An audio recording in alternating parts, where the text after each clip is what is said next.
Operation సింధూర్పై లోక్సభలో వాడి వేడి చర్చ జరిగింది. రాజ్నాథ్ సింగ్ రక్షణ శాఖ మంత్రి క్లారిటీ ఇచ్చే ప్రయత్నం చేశారు.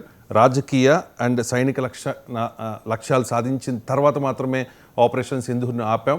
ట్రంప్ చెప్తున్నట్టు కానీ లేకపోతే వేరొకరు క్లెయిమ్ చేసుకుంటూ ఉన్నట్టు కానీ మా మీద ఎటువంటి ఒత్తిడి లేదు అని చెప్పి ఆయన వివరణ ఇచ్చే ప్రయత్నం చేశారు. బట్ ప్రతిపక్షాలు యాజ్ యూజువల్గా కార్నర్ చేశాయి. సో చాలా అనుమానాలని వ్యక్తం చేశాయి. ఎన్ని విమానాలు కూలిపోయాయో చెప్పండి ముందు అంటూ ఎద్దేవా చేసిన పరిస్థితి కనిపిస్తోంది. సో నిన్న లోక్సభలో జరిగిన చర్చ మీద మీ కామెంట్ ఏంటి? ఎందుకంటే ఈరోజు కీలకంగా ప్రధాని మోదీ కూడా రాజ్యసభలో ఇవాళ మాట్లాడబోతూ ఉన్నారు. సో నిన్న చర్చ ఏ రకంగా జరిగింది? ఆపరేషన్ సింధూర్ మీద ప్రతిపక్షాల అనుమానాలు, దానికి ప్రభుత్వం ఇచ్చిన సమాధానాలు, మీ విశ్లేషణ ఏంటి? భారతదేశం అనేది ఒక ప్రజాస్వామ్య దేశం. ప్రభుత్వం అయినా ప్రధాని ఎంత గొప్పవాళ్ళైనా ఎన్ని సంవత్సరాలు ఒక దశాబ్దం పూర్తి చేసుకున్నా ఎంత యోధులైనా ఎవరైనా ప్రజాస్వామ్యం ముందు రాజ్యాంగ వ్యవస్థ ముందు తలదించాల్సిందే. రెండో విషయం ఏంటంటే భారత ప్రధాని మోడీ గారు 11 సంవత్సరాలు పూర్తి చేసుకున్న ప్రపంచంలో అత్యంత ప్రజాదరణ ఉన్న ఈరోజు పార్లమెంటులో ప్రజలకి సమాధానం చెప్పాల్సిందే. ఇది భారత ప్రజాస్వామ్యం, the beauty of Indian democracy. ఇది భారత రాజ్యాంగ నిర్మాతలు కోరుకున్నది. ఇక్కడ వ్యక్తి అనేది ప్రధానం కాదు, పార్టీలు అనేది ప్రధానం కాదు. The country is first, country first. Modi గారే అంటారు విశ్వగురు కంట్రీ ఫస్ట్ అని. ఇప్పుడు భారత పార్లమెంటులో ఒక అద్భుతమైన సంఘటన ఆవిష్కృతమవుతుంది. ప్రజలు దీన్ని గ్రహించాలి అని అందరూ కోరుకుంటారు. ఏమి ఆవిష్కృతమవుతుంది? ప్రభుత్వం ప్రతిపక్షాలు, ప్రతిపక్ష పాత్ర ప్రభుత్వాన్ని నిలదీయాలి, అది దాని ప్రధాన విధి. నిలదీయకపోతే అది కాంగ్రెస్ ప్రతిపక్షాల వైఫల్యం. ఇది ప్రతిపక్షాలు నిలదీసిన దానికి అడిగిన ప్రశ్నలకి ప్రభుత్వం సమాధానం చెప్పలేకపోతే, డొంక తిరుగుడు సమాధానాలు చెప్తే అది ప్రభుత్వ వైఫల్యం. ఈ పార్లమెంటులో ఈరోజు డిస్కషన్ ఇప్పుడు టెలివైజ్ అవుతుంది, మనకేంటి టెలికాస్ట్ అవుతుంది, డైరెక్ట్గా చూడగలుగుతున్నాం. ప్రతి వాళ్ళ భాష, హావభావాలు, వాళ్ళు వ్యక్తం పరిచేది, body language, everything is being visualised by the public అండి. ఇక్కడ గుర్తుపెట్టుకోవాలి, ఎవ్వరు ఏమీ చేయలేరు. మాట్లాడే దాన్ని హావభావాలు కూడా ప్రజలు చూడగలుగుతున్నారు. ఒక అద్భుతం అనమాట. చాలా జాగ్రత్తగా జరుగుతుంది పార్లమెంటరీ సమావేశాలు. ఇక్కడ ప్రభుత్వం ఇబ్బందులు పడుతుంది, ప్రతిపక్షం కూడా మంచిగా క్వశ్చన్ చేస్తుంది. కానీ మరి ప్రభుత్వం కరెక్ట్ క్వశ్చన్ చేస్తుంది అనేది మనం ఇప్పుడు గ్రహించాలి. ఆపరేషన్ సింధూర్పై 16 గంటలు చర్చ నడుస్తుంది రాజ్యసభలో, లోక్సభలో విడివిడిగా. ఇప్పుడు దీనికి ప్రతిపక్ష పార్టీలు మూకుమ్మడిగా అటాక్ చేస్తున్నాయి ప్రభుత్వాన్ని. ప్రభుత్వం సమర్థించుకోవాలి, ఎందుకంటే ప్రభుత్వం ఎలక్ట్ కాబడితేనే ఇంకా దానికి లైసెన్స్ వచ్చినట్టు కాదు.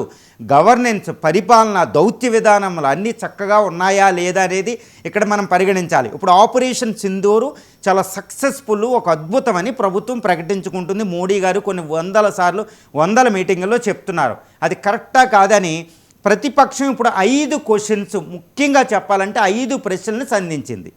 దీనికి ప్రభుత్వం సమాధానం చెప్తుందా లేదో ఒకసారి చూద్దాం.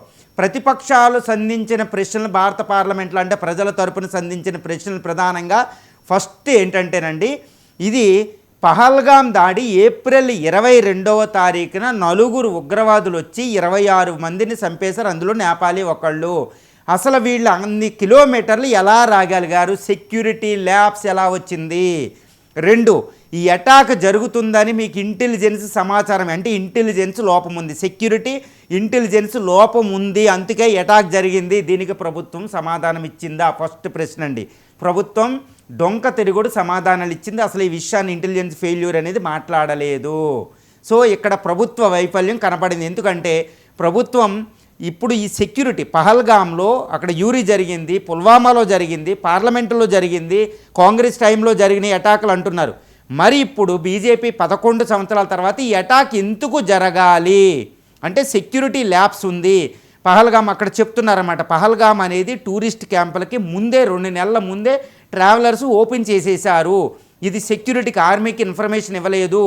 అంటే ఏంటి అంటే ట్రావెలర్స్ ఓపెన్ చేసేస్తే అక్కడ కొన్ని వందల మంది టూరిస్టులు వెళ్ళిపోతుంటే, కార్లు వెళ్ళిపోతుంటే, వేలాది మంది టూరిస్టులు ఎక్కడికక్కడ బుక్ చేసుకుని వెళ్ళిపోతుంటే ఇంటెలిజెన్స్కి సమాచారం లేదా?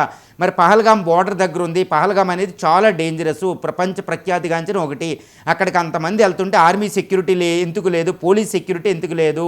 ప్రజల్ని కొన్ని గంటల పాటు ఒక ఆర్మీ 4 వచ్చి విచ్చలవిడిగా చంపేస్తూ ఉంటే, కింద నిలబెట్టి చంపేస్తూ ఉంటే, where is the security force? This is the biggest question అండి. దీనికి ఆన్సర్ లేదు నెంబర్ 1.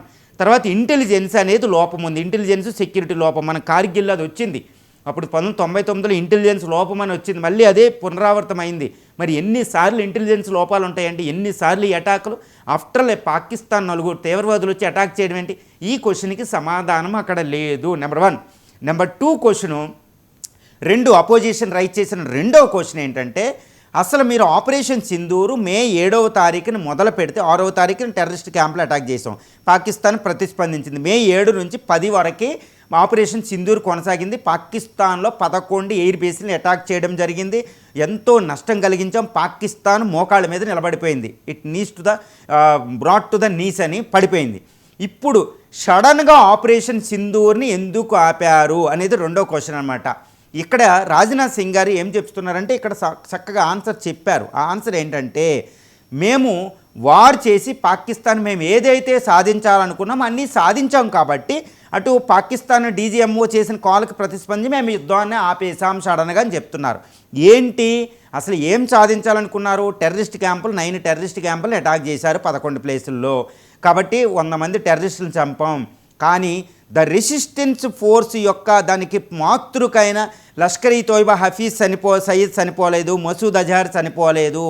కాబట్టి టెర్రరిస్టులు చంపారు, కానీ మళ్ళీ ఎవరిని ఆ 4గురిని పట్టుకోలేకపోయాం. కాబట్టి టెర్రరిస్టులను చంపేశామంటే, కానీ టెర్రరిస్టులు ఒక భయభ్రాంతులను గురి చేశారు. అంటే పాకిస్తాన్లో ఎక్కడ దాక్కున్నా అటాక్ చేయగలమనేది ఒకటి ఇచ్చారు. అది పెద్ద సందేశం అంటే అది ప్రభుత్వం సక్సెసే ఒకటి.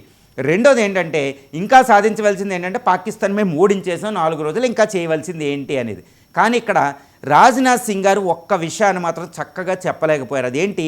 అది పాకిస్తాన్ అనేది అణ్వస్త్ర దేశం, దానితో కొన్ని లిమిట్స్ ఉంటాయి దాంతో పోరాడడానికి. అయినప్పటికీ భారతదేశం అనుకున్నది armed forces Kirana Hills attack చేయడం ఇవన్నీ చేసింది, బ్రహ్మోసు అతలాకుతలం చేసింది పాకిస్తాను, ద నూర్ ఖాన్ ఎయిర్ బేస్ని అటాక్ చేసామనేది ఒక క్లిస్టల్ క్లియర్గా సుస్పష్టంగా చెప్పలేదు. అంటే ఏంటి ఇది? తర్వాత ఇదే దానిలో దీనికి ఎస్ జయశంకర్ గారు మాట్లాడుతుంటూ, ఫారిన్ మినిస్టర్ గారు పార్లమెంట్లో మాట్లాడుతూ ఏమన్నారు? ఇవి పీఓకేని నెహ్రూ 1948లో ఈ 2 ఫ్రంట్ వార్ని అనేది రైట్ చేస్తే ఆయన ఏం చెప్తున్నారంటే, అసలు 2 ఫ్రంట్ అనేది బీజేపీ హయాంలో కాదు, అది నెహ్రూ టైంలో పీఓకేని వదిలేసి వచ్చారు, అండర్ పాకిస్తాన్కి వదిలేసి వచ్చారు అని. బట్ 1948లో పరిస్థితి ఏంటి? అది జయశంకర్ గారికి తెలియదు కాదు, హైలీ ఫారిన్ ఎక్స్పర్ట్. 1948లో ఇండియా పరిస్థితి ఏంది? 2025లో ఏంటి పరిస్థితి అంటే, ఇప్పుడు ఆపరేషన్ సింధూరు అద్భుతమైన విజయం సాధించి పాకిస్తాన్ ఇంకా నేలకి ఏపి ఆర్మీ ఎక్కడికక్కడ బంకర్లో దాక్కుంటే ఆర్మీ చీఫ్లు షహబాజ్ షరీఫ్ పారిపోతే ఘోరమైన పరిస్థితిలో పాకిస్తాన్ ఉంటే 2025లో ఇది ద గ్రేటెస్ట్ ఇండియా ఎందుకు పీఓని కానీ ఆక్యుపై చేసుకోకుండా 3 రోజుల్లోనే యుద్ధాన్ని ఎందుకు ఆపారు అనే దాన్ని ఆన్సర్ చెయ్యలేదు. అది కాంగ్రెస్ చక్కగా ఆ ప్రశ్న అడగలేకపోయింది. కాంగ్రెస్ ఇది వైఫల్యం అని చెప్పాలి, ప్రతిపక్షాల వైఫల్యం అని చెప్పాలండి. చాలా అది గ్రహిస్తే అర్థమవుతుంది. ఎక్స్పర్ట్స్ ఉంటే డిఫెన్స్ ఎక్స్పర్ట్స్ ఉండి 1948లో ఇండియా ఏంటి ఏ పరిస్థితిలో ఉంది, 1971లో ఇండియా ఏ పరిస్థితిలో ఉంది. అక్కడ ఎస్ జయశంకర్ గారు చెప్పినట్టు రాజీవ్ గాంధీ 1981లో 80లో చైనా వెళ్ళినప్పుడు ఇండియా పరిస్థితి ఏంటంటే, ఇండియా ఎంత బేదరం, డిఫెన్స్లో ఎంత వీక్గా ఉంది. మరి 2025లో ఇండియా అలా ఉంది. ఇప్పుడు ఎందుకు చేయలేదు? పీఓకేని ఎందుకు ఆక్యుపై చేసుకోలేదు? అది స్పష్టంగా లేదు. దాన్ని కాంగ్రెస్ వైఫల్యంగా అయితే నేను చెప్తాను. బీజేపీ చెప్పేసింది నేను ఏమన్నా, కానీ కాంగ్రెస్ వైఫల్యం అని చెప్తాను. ఎందుకంటే అది రైట్ చేయలేకపోయింది. పార్లమెంట్లో ప్రజల మనోభావాలను బీజేపీ ముందు పెట్టలేకపోయింది. ఇక్కడ పార్లమెంట్లో చర్చలో ప్రజలు ఏ పార్టీ అనేది పట్టించుకోరండి. పార్లమెంట్లో కరెక్ట్గా ప్రతిపక్ష రోల్ ప్లే చేయవలసిందే, రూలింగ్ పార్టీ చెప్పవలసిందే. ఇది రెండవ క్వశ్చన్. ఇక మూడవ క్వశ్చన్ అంటే ఏంటి? 3 రోజులు ఆపరేషన్ సింధూర్ సడన్గా ఎందుకు స్టాప్ అయింది అనేది కేటగరికల్లీ అంటే అది చక్కగా ప్రభుత్వం చెప్పలేకపోయింది. ప్రతిపక్షం అడిగిన ప్రశ్నకి కాంగ్రెస్ కూడా దీన్ని చక్కగా రైట్ చేయలేకపోయింది. డిస్కషన్ సంతృప్తిగా జరగలేదు. తర్వాత ఇక మూడవ ప్రశ్న, ప్రతిపక్షాలు రైట్ చేసిన మూడవ ప్రశ్న ఏంటంటే, యుద్ధంలో ఎన్ని ఎయిర్ క్రాఫ్ట్లు మనం కోల్పోయాం? అక్కడ ట్రంప్ కూడా చెప్తున్నాడు 5 6 అది ఎందుకు చెప్పలేదని అడుగుతున్నారు. ఎంత లాసో చెప్పమని. ఈ విషయం అయితే ప్రభుత్వం చెప్తుంది, ఇండైరెక్ట్గా చెప్తుంది. యుద్ధం అన్నాక దెబ్బలు తగిలితాయి, కానీ యుద్ధంలో నువ్వు ఎన్ని దెబ్బలు తిన్నావని కాదు, ఎంత అనుకున్నది విజయం సాధించామా లేదనేది రాజ్నాథ్ సింగ్ గారు చెప్పారు, డిఫెన్స్ మినిస్టర్. దీంతో మనం ఏకీభవించాలి. యుద్ధం అన్నాక నువ్వు ఎంత వీరుడైన శ్రీరామచంద్రుడైనా కృష్ణుడైనా దెబ్బలు తినవలసిందే, గాయాలు తగిలితే. కానీ అల్టిమేట్గా అటేపటి శత్రువుని నేలపాలు చేశామా, శత్రువుని కుహరానికి పంపామా లేదనేది క్వశ్చన్ ఇక్కడ. ఇండియా కొన్ని ఫైటర్స్ కోల్పోతామండి. అమెరికాయే ఆఫ్టర్ ఆల్ ఒక టెర్రరిస్ట్ ఆర్గనైజేషన్ మీద, హౌతీస్ మీద కోల్పోయింది. F-35 లాంటి ఫైటర్స్ని కోల్పోయింది. భారతదేశం పాకిస్తాన్ లాంటి ఒక అధునాతన దేశం మీద ఫైటర్స్ కోల్పోవచ్చు, అది పెద్ద ఇష్యూ ఏం కాదు. దీన్ని చెప్పమని ప్రతిపక్షాలు ఇంకా ఎక్కువ స్ట్రెస్ చేయకూడదు. ఎందుకంటే అది ఆర్మీ అనేది దెబ్బలు తినకుండా, నువ్వు తిన్నా అంటే ఆర్మీ తిన్నా మనవాడు తిన్నా ఒక దెబ్బనే హైలైట్ చేసి అటువైపు మట్టి కనిపించింది మాట్లాడకపోతే అది ఆర్మీకి మొరాలిటీ దెబ్బలు తింటుంది. అంటే ప్రభుత్వం మీద ఈ విషయంలో ప్రతిపక్షాలు ఎక్కువగా బాణాలు సంధించకూడదు. ట్రంప్ చెప్తున్నాడు అనేది అడగవచ్చు. కాబట్టి ఇక్కడ ప్రభుత్వం అనేది ఈ డిస్కషన్లో టాప్ వెళ్ళినట్టే ఉంటుంది. ప్రతిపక్షాలు ఇక్కడ ఎక్కువ అనవసరంగా స్ట్రెస్ చేయకూడదు. యుద్ధంలో దెబ్బలు తగలేదు, నీకు తగలలేదా అనకూడదు. ఇక 4వ క్వశ్చన్ ఏంటంటేనండి, ట్రంప్ ఇప్పుడు 25 నుంచి 26, నిన్నకి 26వసారి చెప్తున్నాడు ఆయన, భారత్ పాకిస్తాన్ల యుద్ధాన్ని నేనే ఆపాను, దానికి ఏంటంటే ఒక బయట వేసాను, ట్రేడ్ అనే వాణిజ్యం కోసం వాళ్ళు ఆపేశానని చెప్తున్నారు. ఈ విషయం మీద మోడీ ఎందుకు సైలెంట్గా ఉంటున్నారు? ఈ విషయం మీద మోడీ ప్రైమ్ మినిస్టర్ లెవెల్, ఎందుకంటే అక్కడ అమెరికా అధ్యక్షుడు స్థాయిలోనే నేను అనేది 26 సార్లు చెప్పడం జరిగింది. కానీ అంటే ప్రోటోకాల్ ప్రకారం కూడా ప్రైమ్ మినిస్టర్ ఇక్కడ రెస్పాండ్ అవ్వచ్చు. ఇందిరా ఒకప్పుడు రెస్పాండ్ అయ్యింది, ఆ దేశ అధ్యక్షుని కాదని డైరెక్ట్గా చెప్పేది. మరి ప్రైమ్ మినిస్టర్ మోడీ సైలెంట్గా ఎందుకు ఉంటున్నారు? వాళ్ళు నోరు మూపించాలి. ప్రభుత్వం ఏం చెప్తుంది? మేము చెప్పాం, ఫారిన్ సెక్రటరీ చెప్పారు, జైశంకర్ చెప్పారు, మేము evidence submit this is not the question అండి. ప్రైమ్ మినిస్టర్ మోడీ స్థాయిలో ఎందుకు చెప్పలేదు అని వీళ్ళు అడుగుతున్నారనమాట. ఎవరు? ప్రతిపక్షం అడుగుతుంది. ట్రంప్ అదే పాఠం పట్టుకున్నాడు. మరి ఇక్కడ అసలైన విషయానికి వస్తే ఏంటి అంటే, నిన్న పార్లమెంట్లో కూడా జైశంకర్ కూడా సుస్పష్టంగా చెప్పలేదు, రాజ్నాథ్ సింగ్ గారికి కూడా స్పష్టంగా చెప్పలేదు. మీ ప్రభుత్వం తరపున ఎవ్వరూ కూడా స్పష్టంగా ట్రంప్ ప్రమేయం లేదని అంటున్నారు. కానీ ఇక్కడ వాస్తవ పరిస్థితి గమనిస్తే జైశంకర్ గారు ఒక విషయాన్ని సుస్పష్టంగా చెప్పాలి. యాజ్ ఎ డిప్లొమాట్, ఏది సీజన్ డిప్లొమాట్, ఫారిన్ సెక్రటరీ చేశారు ఆయన, IFS ఆఫీసరు, ఒక ఫారిన్ సెక్రటరీ లెవెల్లో ఆ భాషని కరెక్ట్గా ప్రజలకు అర్థమయ్యేలాగా నిన్న పార్లమెంట్లో ఆయన చెప్పలేకపోయారు. ఏ విషయం అంటే, ప్రతిపక్షాలు క్వశ్చన్ చేసేది ట్రంప్ మీడియేషన్ ఎందుకు. నిన్న ఓవైసీ అంటున్నారు, ఎక్కడో ఉన్న వైట్ హౌస్లో 13,000 కిలోమీటర్ల అవతల ఉన్న వైట్ హౌస్లో ఉన్న ఆయన ట్రంప్ ఫస్ట్ సీజ్ఫైర్ ఎందుకు డిక్లేర్ చేయాలి అని క్వశ్చన్ చేస్తున్నారు ఓవైసీ. ప్రతిపక్షం కాంగ్రెస్ క్వశ్చన్ చేస్తుంది, రాహుల్ గాంధీ క్వశ్చన్ చేస్తున్నారు. ఈ విషయం మీద ఒక సీజన్ డిప్లొమాట్గా జైశంకర్ గారు చెప్పాలి. అదేంటి, ప్రతి దేశం కూడా భారత పాకిస్తాన్ల మధ్య, అణుదేశాల మధ్య శాంతిని కోరుకునే, యుద్ధం ఆపాలని కోరుకునే ప్రపంచంలో అన్ని దేశాలు, ఐక్యరాజ్య సమితి కూడా, అందులో అమెరికా కూడా ఉంది. ఇప్పుడు అమెరికా అనేది చాలా ఇంపార్టెంట్ సూపర్ పవర్. ఇప్పుడు పాకిస్తాన్ తరపున మనకు వాయిస్ లేదు. అప్పుడు యుద్ధంలో ఆయుధాలే మాట్లాడతాయి. మరి పాకిస్తాన్ ఎక్కువ టైం మనం యుద్ధం చేయకూడదు, ఎందుకంటే మనం శాంతి అనేది మనకి ఇంపార్టెంట్, ఆర్థిక అభివృద్ధి. పాకిస్తాన్కి అది పిచ్చోడి చేతిలో రాయి.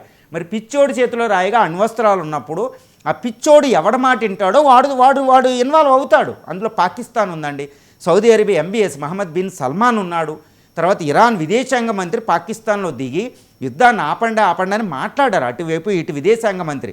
మరి అదే సమయంలో భారత విదేశాంగ మంత్రి, భారత రక్షణ శాఖ మంత్రితో JD వ్యాన్స్ అమెరికా ఉపాధ్యక్షుడు ఎందుకు మాట్లాడారు? మరి మీరు ఎందుకు మాట్లాడారు అంటే, పాకిస్తాన్ తరఫున వాళ్ళు మాట్లాడుతున్నారు. అంటే ఏంటి, దౌత్యం ప్రకారం యుద్ధం జరిగేటప్పుడు కొట్టుకోవడానికి ఆపడానికి అమెరికా ఇన్వాల్వ్ అయ్యింది, పాకిస్తాన్ బెదిరించింది అంతే. ఇండియాని బెదిరించలేదు, పాకిస్తాన్ బెదిరించింది. పాకిస్తాన్ వెనక తగ్గి అది వెనక్కపోయింది. ఇదేంటంటే, ఇండియా పాకిస్తాన్ల మధ్య మీడియేటింగ్కి అమెరికా రాలేదు, యుద్ధాన్ని విరమింపజేయడానికి శాంతి కోసం వచ్చింది. ఇది సుస్పష్టంగా చెప్పాలి. ఇద్దరు కొట్టుకుంటుంటే ఆపడానికి వచ్చింది, మీడియేటింగ్ కాదండి. ఇప్పుడు ప్రతిపక్షాలు క్వశ్చన్ చేసేది, అసలు ట్రంప్ ద్వైపాక్షికంగా భారత్ పాకిస్తాన్లు సిమ్లా అగ్రిమెంట్కు ప్రకారం పరిష్కరించుకోవాల్సిన అవసరాల్లో, అలాంటి విషయాల్లో ట్రంప్ ఇన్వాల్వ్ అయ్యాడా లేదని అడుగుతున్నారు వాళ్ళు. కాకపోతే కన్ఫ్యూజింగ్ అడుగుతున్నారు. వీళ్ళ కన్ఫ్యూజను, ఆయన చెప్పేది కూడా కన్ఫ్యూజనే. ఇక్కడ సుస్పష్టంగా చెప్పాలంటే ఒకటేనండి, భారత్ పాకిస్తాన్ల మధ్య యుద్ధం జరుగుతున్నప్పుడు పహల్గామ్ అనంతరమే ఏప్రిల్ 22 తర్వాత మే 7 నుంచి 10 దాకా సౌదీ అరేబియా, ఇరాన్, అదేవిధంగా ఇస్లామిక్ కంట్రీసు, అమెరికా అధ్యక్షుడు, అమెరికా ఉపాధ్యక్షుడు JD వ్యాన్స్, ఆ రోజు పహల్గామ్ జరిగేటప్పుడు JD వ్యాన్స్ ఇక్కడే ఉన్నారు ఇండియాలో. తర్వాత అమెరికా విదేశాంగ ఫారిన్ సెక్రటరీ మార్క్ రూబియో, వీళ్ళంతా ఇన్వాల్వ్ అయ్యారు భారత పాకిస్తాన్ మధ్య శాంతి చర్చడానికి, యుద్ధాన్ని విరమింపజేయడానికి. యుద్ధాన్ని విరమింపజేయడానికి ఇన్వాల్వ్ అవ్వడం అనేది నేరం కాదు, భారత ద్వైవిధ్య విధానానికి ఎగ్నెస్ట్ కాదు, భారత సిమ్లా అగ్రిమెంట్కి ఎగ్నెస్ట్ కాదు, యుద్ధ విరమణ వరకే. కానీ యుద్ధ విరమణ తర్వాత భారత్ పాకిస్తాన్ మధ్యలో ఉన్న అపరిష్కృత సమస్యల విషయంలో ఎవడూ మీడియేటింగ్ రాకూడదు, అది భారత దౌత్య విధానం అదనమాట. అది సిమ్లా అగ్రిమెంట్ ప్రకారం 1972 ప్రకారమే జరగాలి. ఇందులో ట్రంప్ ప్రమేయం లేదు, పుతిన్ ప్రమేయం లేదు, ఎవడు ప్రమేయం లేదు. ఇది సుస్పష్టంగా నిన్న చెప్పలేదు. వీళ్ళు అడగడం కన్ఫ్యూజింగ్, వాళ్ళు చెప్పడం కన్ఫ్యూజింగ్.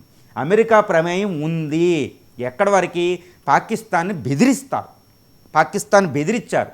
1965 యుద్ధం జరుగుతుంటే రష్యా అధ్యక్షుడు, యుఎస్ఎస్ఆర్ అధ్యక్షుడు వచ్చి ఇక్కడ మన లాల్ బహదూర్ శాస్త్రి అక్కడ అయూబ్ ఖాన్ మధ్యలో శాంతి చర్చలు తాష్కెంట్లో జరిగినాయి. అది తప్పు కాదు. తర్వాత లాల్ బహదూర్ శాస్త్రి గారి స్టాండ్ వేరు ఉంటుంది, గుర్తుపెట్టుకోవాలి. ఎప్పుడైనా ఒకడు వస్తాడు, ఇదనమాట. ఇది వేరు. ఇది సుస్పష్టంగా నిన్న దౌత్య విధానం ప్రకారం పార్లమెంట్లో కన్స్ట్రక్టివ్గా నిర్మాణాత్మకంగా డైలాగ్ జరగలేదు అనేది. ఇది అడగడం కన్ఫ్యూజన్, వాళ్ళు చెప్పడం కన్ఫ్యూజన్. ఇక తర్వాత విషయం ఏంటంటేనండి, ఐదో ఒక విషయం ఉందన్నమాట. దౌత్యం, భారత దౌత్య విధానంలో ఫెయిల్యూరు. అదేంటి? భారత పాకిస్తాన్ల మధ్య యుద్ధం జరుగుతుంటే ఎక్కువ దేశాలు భారత్ను సపోర్ట్ చేయడం లేదు అనేది అపోజిషన్ పార్టీలు చెప్పడం. దీనికి ఎస్ జయశంకర్ గారు ఏం చెప్పారు? 195, 193 ఐక్యరాజ్య సమితిలో ఉన్న దేశాల్లో కేవలం 3 దేశాలు మినహాయిస్తే మిగిలిన అన్నీ పాకిస్తాన్ వైపు వెళ్ళలేదు. అందులో టర్కీ ఒకటి, అజర్బైజాన్ ఒకటి, అదేవిధంగా ఈ ఇంకో దేశం, అంతే పాకిస్తాన్ తరపున ఉన్నవి. అంతే తప్పితే ఈ 3 అంటే పాకిస్తాన్తో కలిపి ఇంకొక దేశం ఏది కూడా పాకిస్తాన్కి సపోర్ట్ చేయలేదని ఎస్ జయశంకర్ గారు చెప్తున్నారు. కానీ అపోజిషన్ ఏమంటున్నాయి? అంతకు ముందు నుంచి కూడా చూస్తే మరి భారత పాకిస్తాన్ యుద్ధం జరిగేటప్పుడే ఐఎంఎఫ్ లోన్ ఎందుకు వచ్చింది అనేది క్వశ్చన్ చేస్తున్నారు. అంటే దౌత్య విధానం ప్రకారం ఇప్పుడు ట్రంప్ ఎక్కువ పాకిస్తాన్ తరపు మాట్లాడారు. టర్కీ ఆయుధాలు ఎందుకు రావాలి, అటు చైనా ఆయుధాలు, అంటే చైనా, టర్కీ, అజర్బైజాన్ ఈ 3 దేశాలు పాకిస్తాన్ సపోర్ట్ చేసినాయని ఎస్ జయశంకర్ గారు చెప్తున్నారు. కానీ దౌత్య విధానం ప్రకారం చూస్తే ఇండియా వైపు మాట్లాడినాయి, కానీ పహల్గామ్ని డైరెక్ట్గా అవి క్రిటిసైజ్ చేయలేదు. అంటే దౌత్య విధానం ప్రకారం ఇండియా ఒంటరిది అయ్యిందా ఆ సమయంలో అనేది క్వశ్చన్ చేస్తున్నారు. కానీ ఇక్కడ వాస్తవం చెప్పాలంటే ప్రపంచంలో ఎస్ జయశంకర్ గారు చెప్పినట్టు ఎక్కువ దేశాల మద్దతు ఇండియాకే ఉన్నాయి. ఎందుకంటే ప్రజాస్వామ్య దేశం, ఇండియా వాజ్ విక్టిమ్. ఆ టైంలో 26 మంది చనిపోవడం, అక్కడ పాకిస్తాన్ అనేది టెర్రరిస్టులుగా ఉండడం. కానీ కేటగోరికల్లీ చాలా దేశాలు బయటికి మౌనం వహించినాయి అదనమాట. ఎందుకంటే మౌనం వహిస్తారు. ఇప్పుడు కంబోడియా దాడి మధ్య యుద్ధం జరుగుతుంటే ఇండియా పట్టించుకోవడం, మౌనంగా ఉంటున్నాం. ఇప్పుడు ఏంటంటే నన్ ఆఫ్ ది బిజినెస్, అది మాత్రం గుర్తుపెట్టుకోవాలి. అంటే భారత దౌత్య విధానం తప్పు కాదు, కరెక్టే ఉంది. కానీ పాకిస్తాన్కి రుణం మంజూరు అవ్వడంలో మనం భారత వైఫల్యం ఉంది అక్కడ. ఎందుకంటే దాని వైఫల్యం, భారత వైఫల్యం అని నేను చెప్పను, అదే ట్రంప్ యొక్క దౌత్య విధానం లోపం వల్ల మనం ఏమీ చేయలేని ఒక పరిస్థితి. చైనా ఎలాగో న్యాచురల్గా దానికి ఉంటుంది అనమాట. అంతే, మనం దౌత్య విధానంలో మనం ఫెయిల్ అవ్వలేదు, మనం శక్తివంతంగా నిరూపించుకున్నామనేది అపోజిషన్ పార్టీది ఇక్కడ మనం తప్పుగా చూడవలసిందే. అంటే దౌత్య విధానంలో భారత్ ఒంటరిది అవ్వలేదు. కాబట్టి ఈ 5 క్వశ్చన్ల మీద నిర్మాణాత్మకమైనది అవ్వలేదు. కానీ ఈ డిస్కషన్ ఇంకా కంప్లీట్ కాలేదండి. ఈరోజు ప్రైమ్ మినిస్టర్ మోడీ ఈ ఆపరేషన్ సింధూరు అంటే 16 గంటల డిస్కషన్ అయిన తర్వాత ఇటు రాజ్యసభలో అటు లోక్సభలో కూడా ప్రధాని మోడీ గారు ప్రకటన చేయబోతున్నారు. ఫస్ట్ టైము ప్రధాని Modi voice is most voice of the nation అంటారు. ఫారిన్ పాలసీ అధినేత, విదేశాంగ మంత్రి ఉన్నా ఎవరున్నా ప్రైమ్ మినిస్టర్ నోట్లోంచి వచ్చేదే అది అల్టిమేట్ వర్డ్. ఈరోజు పార్లమెంట్లో ఆపరేషన్ సింధూర్ మీద last conclusive statement prime minister Modi ఇవ్వబోతున్నారు. దీనిపైనే ఎక్కువ చర్చ, దీనికోసం వెయిటింగ్ అండి. ప్రపంచం కూడా వెయిటింగ్ చేస్తుంది, పాకిస్తాన్ కూడా వెయిటింగ్ చేస్తుంది, ఎందుకంటే ప్రైమ్ మినిస్టర్ ఏం అంటారో అని.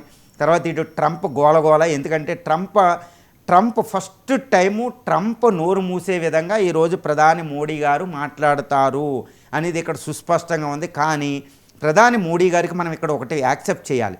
ప్రధాని మోడీ గారికి ఇక్కడ ఒక రెస్పాన్సిబిలిటీ ఉంది. ఇక్కడ ఆగస్టు 1 వస్తుంది. ఆగస్టు 1 నాటికి అమెరికా ఇండియాల మధ్య ట్రేడ్ డీల్ అవ్వాలి. మనం ఎక్కువగా ట్రంప్ని హర్ట్ చేయకూడదు. ఇక్కడ ఏదో యుద్ధ చర్చ జరుగుతుంది ఇది అంతా చూడకూడదు. ప్రైమ్ మినిస్టర్కి ఒక రెస్పాన్సిబిలిటీ ఉంటుంది అనమాట. నేషనల్ తర్వాత విజన్ ఉంటుంది. ఇప్పుడు అమెరికా ఇండియాల మధ్య ట్రేడ్ డీల్ చాలా ఇంపార్టెంట్. కాబట్టి అటు ట్రంప్ హర్ట్ చేస్తే ట్రంప్ మనిషి కాదు మనకు తెలుసు. కాబట్టి ట్రంప్ని హర్ట్ చేయకుండా ఇండైరెక్ట్గా ప్రైమ్ మినిస్టర్ గారు కూడా స్పష్టంగా చెప్పారు.